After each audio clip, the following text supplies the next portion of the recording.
नमस्कार सभी को, मैं Navneet Gautam's classes of physics में आप सभी का स्वागत करता हूं।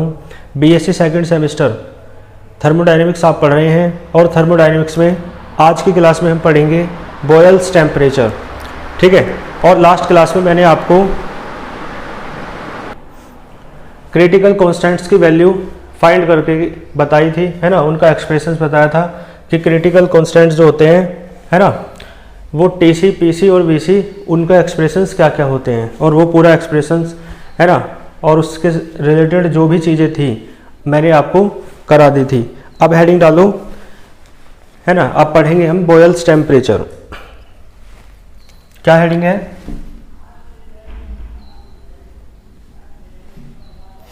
Boils temperature.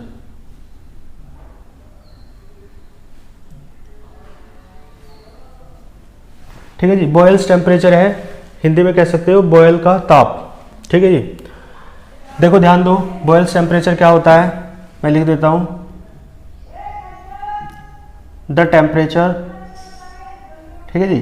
देखो कैसा टेम्परेचर है ये, द टेम्परेचर एट विच, जिस पर, ठीक है जी, द प्रोडक्ट ऑफ, जो प्रोडक्ट होती है, यानी कि जो गुणनफल होता है, ठीक है, किस किस का, ऑफ प्रेशर, ठीक है जी, pressure and volume, pressure and volume of the gas, ठीक है जी। यानी ऐसा टेम्परेचर जिस पर जो प्रेशर और वॉल्यूम है गैस के, उनका जो प्रोडक्ट है, उनका जो गुणनफल है ना, वो कैसा रहता है, रिमेन्स कांस्टेंट, ठीक है जी। आगे लिख देना, is known as Boyle's temperature, यानी बॉयल का ताप, है ना। तो यानी वह ताप जिस पर किसी गैस के दाब तथा आयतन का गुणनफल नियत रहता है, क्या कहलाता है, बॉयल का ताप कहलाता है, ठीक है जी। कर लोगे इसे, समझ गए। यानी पीवी कांस्टेंट रहना चाहिए, यानी पीवी कैसा रहना चाहिए, कांस्टेंट, ठीक है। तो उस टेम्परेचर को ही आप क्या कहते हैं, बॉयल्स टेम्परेचर कहते हैं, ठीक है जी। यदि पीवी कांस्टेंट रहेगा, ठीक है जी, मैंने कहा द टेम्परेचर एट विच, तो देखो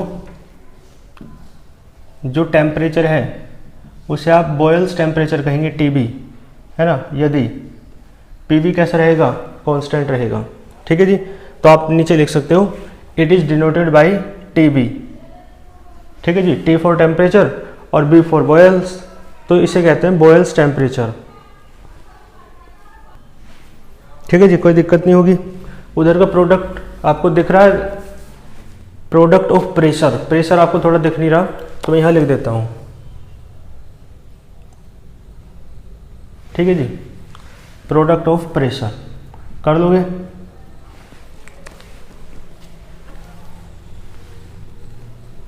ठीक है जी। इसका मतलब है टेम्परेचर को आप बॉयल्स टेम्परेचर कहते हैं, है ना, टीबी कहते हैं, यदि उस पर पी और वी का जो प्रोडक्ट है, गुणनफल है, वो कैसा रहे, कांस्टेंट, ठीक है। तो बॉयल्स टेम्परेचर तो मैंने आपको पढ़ाया। आइए इसके डेरिवेशन की ओर चलते हैं, है ना। आप जानते हो क्या, वॉन डेर वाल गैस इक्वेशन लिखना। We know that van der वाल गैस इक्वेशन फॉर 1 मोल क्या होती है, P plus A upon V square और V माइनस बी बराबर RT, ठीक है जी। यहाँ से आप मल्टीप्लाई कर लो, तो PV माइनस PB, है ना, प्लस A अपॉन V, है ना, V स्क्वायर अपॉन में है, ऊपर V है तो एक V कट जाएगा, और minus AB upon V square बराबर RT, ठीक है जी। तो PV बराबर क्या आएगा, PV बराबर आएगा आपका RT प्लस PB, है ना, ये इधर आ गया माइनस A अपॉन V, और ये plus AB upon V square, ठीक है जी। देखो A एंड B जो वॉन डेर वाल कॉन्स्टेंट्स हैं, A and B are very small, ठीक है जी, ये बहुत छोटे हैं, तो इनकी प्रोडक्ट करोगे और भी स्मॉल हो जाएगी, है ना, और अपॉन में वॉल्यूम से डिवाइड करोगे तो ये लगभग 0 के बराबर हो जाएगा, तो इसे आप नेगलेक्ट कर सकते हो, ठीक है। तो पी वी बराबर क्या हो जाएगा, सो पी वी बराबर हो जाएगा R T plus P B minus A, और वे की वैल्यू रख दो। देखो आप जानते हो पी वी बराबर क्या होता है, R T, ideal gas equation. तो वी बराबर क्या आएगा, R T upon P, R T upon P, जो पी है वो ऊपर चला गया, समझ गए। तो यहाँ पर अपॉन में वी की वैल्यू रखी है आर टी अपॉन पी, ठीक है जी। अब देखो इसमें से कुछ कॉमन आ रहा है, तो पी वी बराबर आर टी प्लस, देखो पी कॉमन आ रहा है, पी कॉमन आएगा तो क्या बचेगा, B minus A upon R T, ठीक है जी। तो पी वी बराबर कितना आया, R T plus P into B minus A upon R T. देखो दोनों तरफ पी के रेस्पेक्ट में डिफरेंशियल कर दो, ठीक है जी, differential with respect to P, ठीक है जी। देखो क्या आएगा, D P V upon D P बराबर आर टी का तो जीरो हो जाएगा, क्योंकि जो डिफरेंशियल कर रहे हैं ना, मतलब इस टेम्परेचर की बात हो रही है भाई, बॉयल्स टेम्परेचर, तो एक वैल्यू कांस्टेंट है ना, तो टेम्परेचर कांस्टेंट है, प्लस पी, पी का 1 हो गया, तो बस इसका बचा B minus A upon R T, ठीक है जी, कोई दिक्कत तो नहीं है। तो ये हो गया है ना, 1 हो गया और ये 0। तो देखो अब एक काम कर दो, देखो एट बॉयल्स टेम्परेचर है ना, एट बॉयल्स टेम्परेचर, तो बॉयल्स टेम्परेचर पर क्या होता है, टी की जगह तो टी भी आ जाएगा, और आपको पता है पी वी तो कांस्टेंट है, ठीक है जी। जब पी वी कांस्टेंट है तो आपको पता है ना, जो कांस्टेंट रहता है उसका डिफरेंशियल तो 0 होता है, इसका मतलब है D P V upon D P क्या हो जाएगा, 0। तो ये तो 0 हो गया, सो ये 0 हो गया, बराबर ये बचा है ना, B minus A upon R, और टी की जगह क्या रखेंगे, टी बी। भाई टी की जगह टी बी है, जब भी तो D P we over D P 0 हुआ, क्लियर है। तो यहाँ से आप बराबर आ जाएगा, बी बराबर आएगा ए अपॉन आर टी बी। तो देखो टी बी बराबर क्या आएगा, टी बी इधर चलेगा ए अपॉन बी आर, ठीक है जी। टी बी बराबर क्या आया, ए अपॉन बी आर, कोई इसमें दिक्कत नहीं होगी। ये है बॉयल्स टेम्परेचर का एक्सप्रेशन, ठीक है। A B van der Waals constants है और आर क्या है, गैस कॉन्स्टेंट, ठीक है। तो आप नीचे लिख देना, it is the expression of boils temperature, है ना, और इसका एक स्क्रीनशॉट ले लो। फिर चलते हैं आगे, ठीक है जी।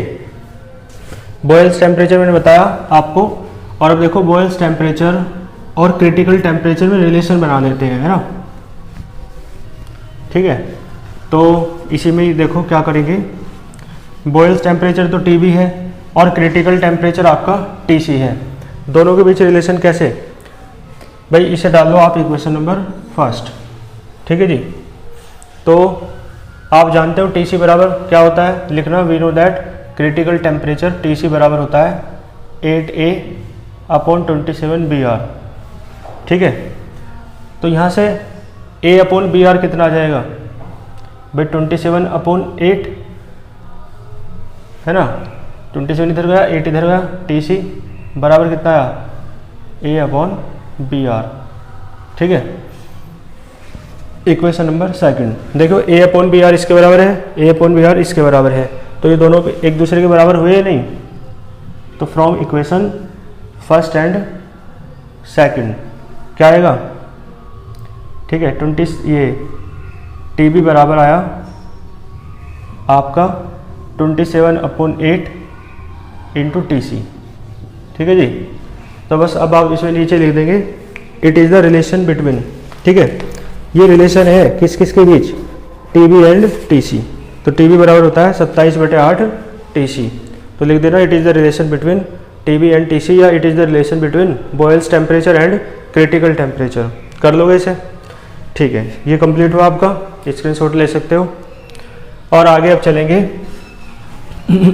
देखो आपने देखा ना कि वॉन डेर वाल की जो इक्वेशन है उसमें कमी है ना, मैंने उसके शॉर्ट कमिंग्स करा दिए थे, तो उसमें कमी है, तो उसमें सुधार के लिए एक इक्वेशन और बनाई गई है ना, जिसे कहते हैं रिड्यूस्ड, है ना, equation of state.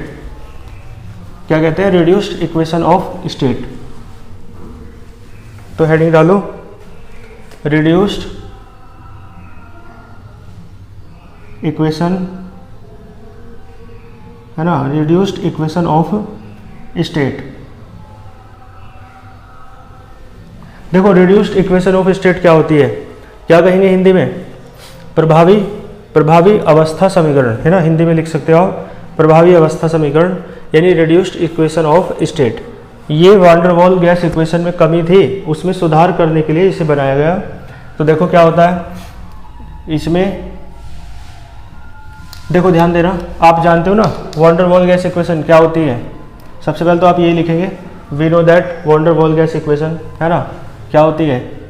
P plus A upon V square V minus B और बराबर आर टी। कोई दिक्कत तो नहीं है? देखो P अपॉन पी सी को मानते हैं अल्फा, ठीक है, V अपॉन वी सी को मान लो बीटा, ठीक है जी, और T अपॉन टी सी को मानते हैं गामा। तो देखो P बराबर आएगा अल्फा पी सी, ठीक, V बराबर आएगा बीटा वी सी, T बराबर आएगा गामा टी सी, ठीक है। तीनों के मान यहाँ रख दो। मान लो फर्स्ट है ये, तो फर्स्ट इम्प्लाइज P की जगह क्या रखना है? Alpha P C, alpha P C plus A upon ये हो जाएगा बीटा वी सी, है ना, तो बीटा स्क्वायर वी सी का स्क्वायर। क्लियर है? समझ में आ रही बात? और v की जगह beta V C minus B बराबर आर, टी की जगह gamma into T C. Clear है? और आप जानते हैं भाई, आप जानते हो पी सी बराबर क्या होता है? ए अपॉन 27 बी स्क्वायर होता है, और वी सी बराबर होता है 3b, और टी सी बराबर क्या होता है? 8a upon 27 B are. इन तीनों की वैल्यू रख दो यहीं। सो देखो अल्फा पी सी की वैल्यू रखो a upon 27 B square plus a upon beta square, ठीक है जी, और ये बी सी की वैल्यू रखो 3b, तो 3b का स्क्वायर हो जाएगा 9b स्क्वायर हो जाएगा, है ना। क्लियर है? Beta into 3b minus B बराबर आर, ठीक है, into gamma into T C की वैल्यू होती है 8a अपॉन 27 बी आर। कोई दिक्कत तो नहीं है? ठीक है जी। यहाँ से देखो कुछ कॉमन आ रहा है, देखो यहाँ से a कॉमन आएगा ऊपर से, और नीचे से आएगा 9b स्क्वायर, ठीक है जी। तो बाहर बचेगा ये बचेगा अल्फा अपॉन 3 प्लस, है ना, a तो बाहर आ गया, ये बचेगा 9b स्क्वायर तो बाहर, केवल बीटा स्क्वायर,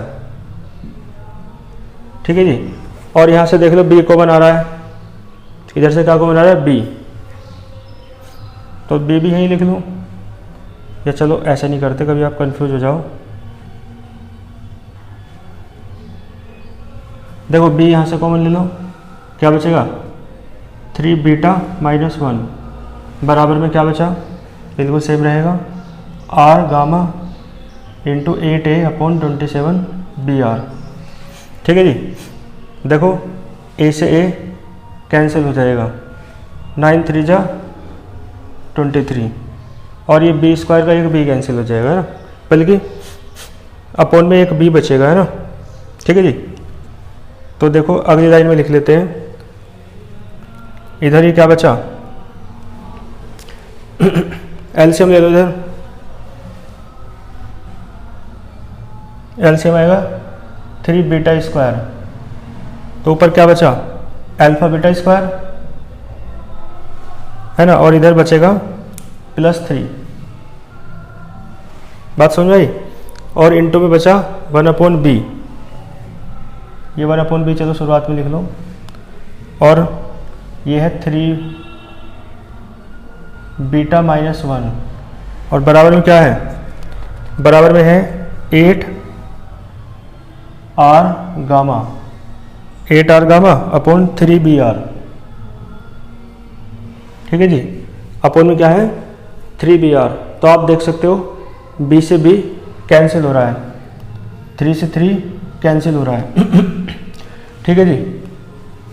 तो देखो जो इक्वेशन है आपकी, जो बचा वो लिख लो, अल्फा बीटा स्क्वायर +3 है ना, और ये 3 बीटा -1 बराबर हो जाएगा 8 आर गामा, और इनटू में बीटा स्क्वायर, बल्कि आर से आर तो कट गया, तो 8 गामा बीटा स्क्वायर, ठीक है जी। तो रिड्यूस्ड इक्वेशन ऑफ मोशन आपकी इस तरीके, उधर का दिख रहा है थोड़ा, एक मिनट रुकिए, ठीक है। अब देखो अब थोड़ा सही दिखा होगा आपको, तो समझ गए, ये आपकी क्या आ गई रिड्यूस्ड इक्वेशन ऑफ स्टेट। या तो आप यहीं छोड़ सकते हो है ना, या फिर एक जो आप ऐसे भी लिख सकते हो, ये जो बीटा स्क्वायर है ये इसके अपॉन में ले आओ है ना, तो क्या हो जाएगा अल्फा बीटा स्क्वायर +3, और इसके अपॉन में ले आए बीटा स्क्वायर है ना, तो क्या बचा 3 बीटा -1 और बराबर बचा 8 गामा। तो इसे ऐसे लिख लो बस, alpha +3 upon beta square 3 beta -1 बराबर 8 गामा। ये आ गई आपकी रिड्यूस्ड इक्वेशन ऑफ स्टेट, ठीक है। तो किसी किसी बुक में अल्फा बीटा गामा में रहती है, और किसी किसी बुक में ये आपकी जैसे रिड्यूस्ड है ना, रिड्यूस्ड, तो जैसे अल्फा आपने माना P/PC को अल्फा माना, तो कहीं कहीं अल्फा ना मान के P/PC को PR मान लेते हैं, मतलब reduced pressure, R for reduced, P for pressure, V/VC को यानी बीटा को कहीं कहीं VR मान लेते हैं, और T/TC को यानी गामा को TR मान लेते हैं। तो देखो इस तरीके से भी आप लिख सकते हो, इक्वेशन क्या हो जाएगी, यह आ जाएगा अल्फा की जगह PR + 3/VR का स्क्वायर 3 VR -1 बराबर 8 TR, ठीक है। ऐसे भी आप इसे लिख सकते हो, क्लियर है। तो जैसे भी आपको अच्छा लगे, किसी बुक में ये मिलता है, किसी बुक में अल्फा बीटा और गामा सिंबल मिलते हैं, किसी बुक में PR VR और TR मिलते हैं। हालांकि ये मुझे ज़्यादा सही लगा, क्योंकि आप van der Waal gas equation देखते हो तो उसके जैसे ही कंपैरिजन करके पता चल रहा है भाई P की जगह PR आ गया, ये रिड्यूस्ड वाली है और वो नॉर्मल वाली है। A/V² था तो वहाँ आया 3/VR², समझ गए। अब A भी नहीं रहे, अब बदल गई इक्वेशन, तो ये होता है ना 3 आ गया वहाँ पर, और यहाँ देखो V की मल्टीप्लाई में है ना V की जगह VR हुआ, और VR की मल्टीप्लाई में 3 है, B की जगह देखो 1 हो गया, और R तो हट ही गया, 8 TR हो गया। तो ये रिड्यूस्ड इक्वेशन है स्टेट की, है ना। कर लोगे इसे, तो ये आपकी कंप्लीट हुई। इसका भी एक स्क्रीनशॉट लीजिए। आइए इसके बाद चलते हैं लॉ ऑफ करस्पॉन्डिंग स्टेट्स। एक लॉ है, एक नियम है, उसकी ओर चलते हैं, ठीक है। तो आप इसे याद रखेंगे, चाहे तो इस रूप में याद रख लें, चाहे इस रूप में याद रख लें, लेकिन मैंने बताया कि मुझे थोड़ा ज़्यादा सही लग रहा है, ठीक है। तो इसका डेरिवेशन आप PR VR और इसमें TR में भी कर सकते हो शुरुआत से ही, और अल्फा बीटा में यदि आपको अच्छा लग रहा है तो फिर यहाँ तक कर सकते हो, या अल्फा बीटा गामा में करके फिर तब रख सकते हो। तो किसी भी तरीके से आप इसे कर लेना, है ना। ये क्या है, रिड्यूस्ड इक्वेशन है वैन डर वाल की, है ना। तो किस van der Waal gas equation याद है ना आपके, ये वाली, तो इसका क्या है रिड्यूस्ड, है ना। ये संशोधित या प्रभावी समीकरण कहते हैं इसे, है ना। तो आप लिख सकते हो प्रभावी अवस्था समीकरण कहते हैं, वॉन डेर वाल की प्रभावी अवस्था समीकरण। हाँ, वॉन डेर वाल का नाम भी हेडिंग में लिख देना, वॉन डेर वाल्स, ठीक है, रिड्यूस्ड इक्वेशन ऑफ स्टेट, ठीक है, क्लियर कर लोगे। Van der Waals reduced equation भी आप शॉर्ट में कह सकते हो, ठीक है जी। तो चलो, इसके बाद है, मैंने कहा लॉ ऑफ करस्पॉन्डिंग स्टेट्स, ठीक है, हिंदी में कहते हैं संगत अवस्थाओं का नियम। किसका नियम है? संगत अवस्थाओं का, लॉ ऑफ करस्पॉन्डिंग स्टेट्स, ठीक है जी। इसे रफ कर दो, हेडिंग है लॉ ऑफ करस्पॉन्डिंग स्टेट्स।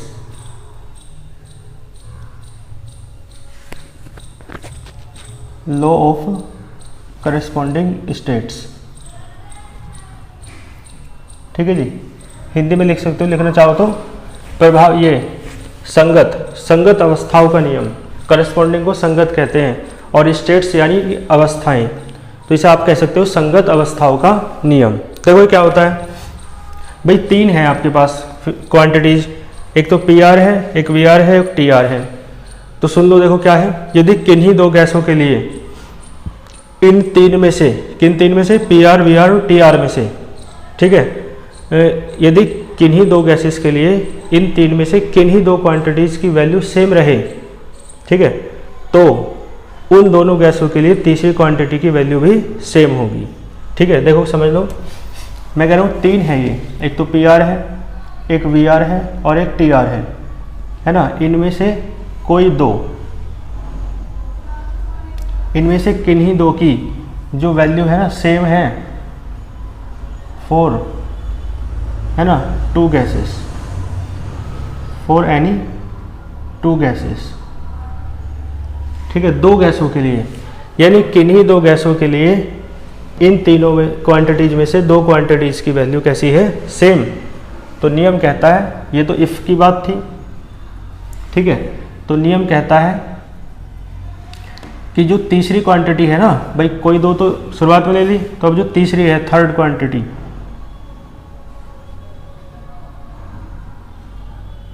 ठीक है, उसकी वैल्यू भी कैसी होगी? सेम होगी। किसके लिए? फॉर बोथ गैसेस, वे जो दोनों गैसेस हैं उनके लिए उसकी वैल्यू भी सेम होगी, ठीक है। तो ये स्ट्रक्चर बना के मैंने आपको लिखवा, मतलब समझाया। आइए लैंग्वेज लिख लेते हैं, क्या लिखेंगे? देखो इफ, है ना, इफ टू क्वांटिटीज, और टू भी कौन सी? Any two, if any two quantities, if any two quantities, है ना, यदि कोई दो क्वांटिटीज, है ना, किसमें से? ऑफ थ्री क्वांटिटीज, ठीक है जी।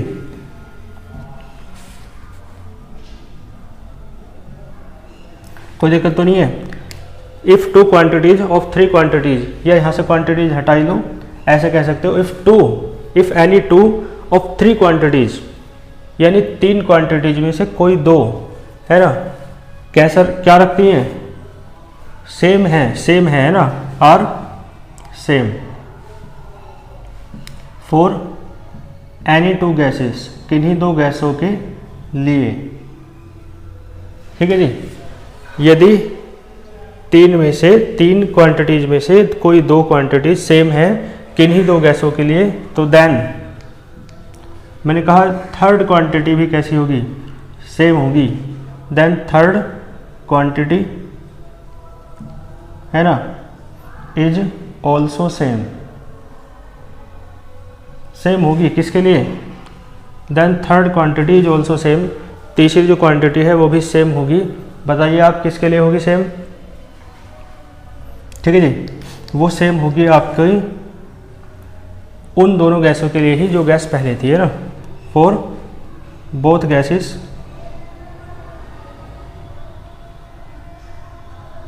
कर लोगे? बात समझ में आ गई? मैंने लैंग्वेज भी लिख दी है और वैसे भी लिख दिया है, दोनों तरीकों से मैंने लिख दिया है ना। तो इसे आप कर सकते हैं। इसे क्या कहते हैं? Law of corresponding states. ठीक है, तो एक स्क्रीनशॉट ले लो यहाँ तक का। तो मैंने आपको बताया, ठीक है, दो क्वांटिटी सेम रहती हैं, क्लियर है। तो थर्ड क्वांटिटी भी कैसी होगी, सेम होगी। इस लॉ को आप क्या कहते हो, है ना, नीचे लिख देना, this law is known as law of corresponding states. ठीक है जी, समझ में आया भाई। तीन क्वांटिटी हैं, तो if any two of three quantities are same, और थ्री क्वांटिटीज कौन सी है, तो ब्रैकेट में लिखना चाहो लिख भी सकते हो, यही तो है, पी आर, वी आर और टी आर, इनमें से, है ना, तीन क्वांटिटी में से तो कोई दो सेम है किन्हीं दो गैसेस के लिए, तो तीसरी क्वांटिटी भी उन दो गैसेस के लिए कैसी होगी, सेम होगी। समझ गए ना। तो इस लॉ को आप कहते हैं लॉ ऑफ करस्पॉन्डिंग स्टेट्स। ठीक है, कर लोगे इसे, आसान है टॉपिक, है ना, और ये इससे ही रिलेटेड है, ये जो आपकी समीकरण लिखी है ना, ये इसी से रिलेटेड है, रिड्यूस्ड इक्वेशन ऑफ स्टेट से। तो मैं इसे रफ कर देता हूं, अब चलते हैं आगे।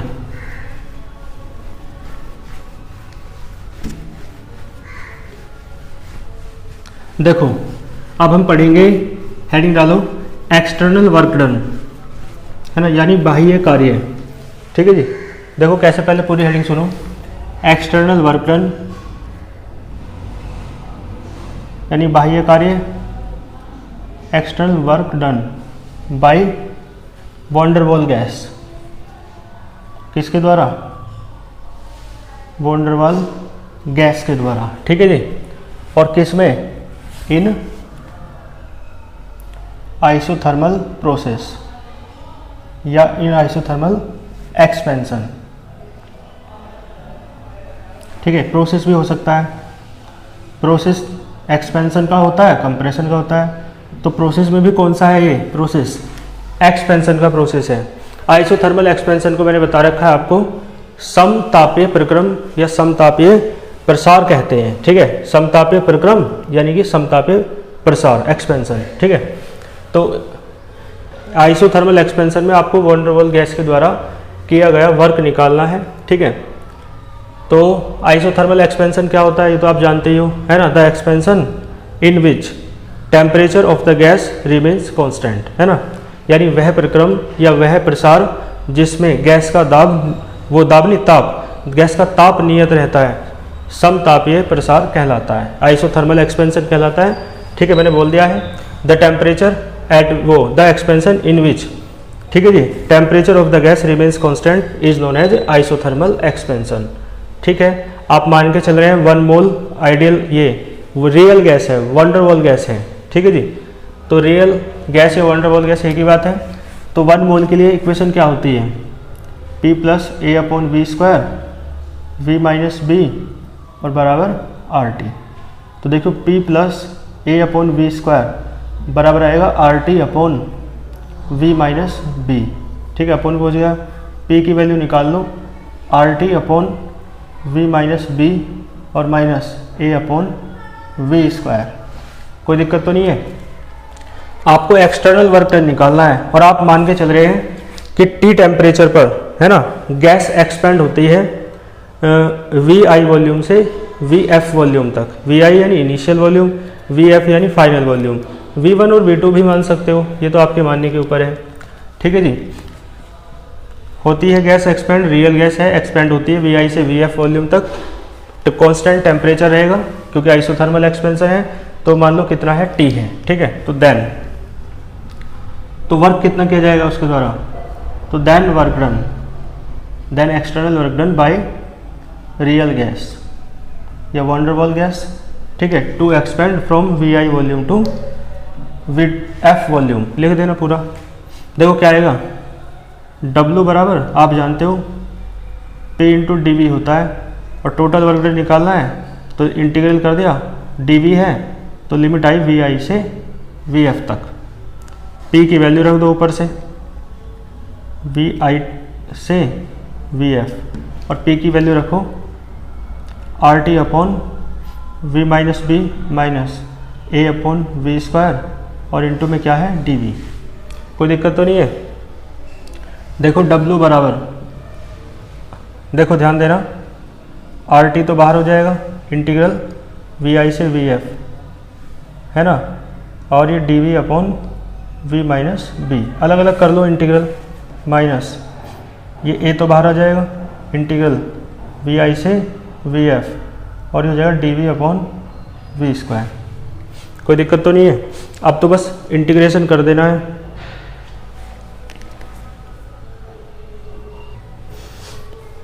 ठीक है, देखो अब क्लियर दिखा होगा। इसका भी बार बार एडजस्टमेंट करता ही पड़ता रहता है। देखो W बराबर इतना हो गया, समझ गए? हाँ, इसका डिफरेंस ये इंटीग्रल बताओ क्या आएगा। तो W बराबर आर टी तो बाहर है, इसका हो जाएगा log v माइनस बी, समझते हो ना, और लिमिट है वी आई से वी एफ। भाई 1/x का log x होता है, ठीक है, तो 1/v माइनस बी का log v माइनस बी हो जाएगा, और फिर v माइनस बी का करोगे, मतलब करते हो ना, तो v का 1 डिफरेंशियल करते हैं ना फिर, और b का 0 तो छोड़ो, माइनस इसका करोगे तो देखो ध्यान देना v की पावर -2, ठीक है, तो माइनस का 1/v आएगा, करके इसका इंटीग्रेशन करके देख लेना चाहे, वी आई से वी एफ कैसे आएगा। देखो v की पावर -2 का करोगे तो v की पावर -2 + 1 अपॉन -2 + 1 तो -1/v, ठीक है, इतना तो आप समझते होंगे। तो W बराबर आर टी, ये देखो पहले अपर लिमिट रखो log V F minus B minus log V I minus B, ठीक है जी, और फिर यहाँ माइनस माइनस प्लस कर लो, बाहर लिमिट रखो 1/वी एफ माइनस 1/वी आई, ठीक है जी। तो W बराबर देखो log में जो माइनस में है वो अपोन में आ जाएगा, तो log ई बेस पर है सब जगह, देखो क्या आएगा, V F minus B upon V I minus B, और प्लस ए 1/वी एफ माइनस 1/वी आई, ठीक है जी। तो ये डेरिवेशन आया आपका एक्सटर्नल वर्क डन, ठीक है, bye van der Waal gas, ठीक है जी, इसमें कोई दिक्कत आपको नहीं होनी चाहिए, ठीक है जी। तो आज के लिए इतना ही रखेंगे, है ना। अब नेक्स्ट टॉपिक में मिलते हैं, नेक्स्ट, है ना, किसी दूसरे टॉपिक के साथ आपका, ठीक है, बहुत जल्द अब ये यूनिट कंप्लीट हो जाएगी।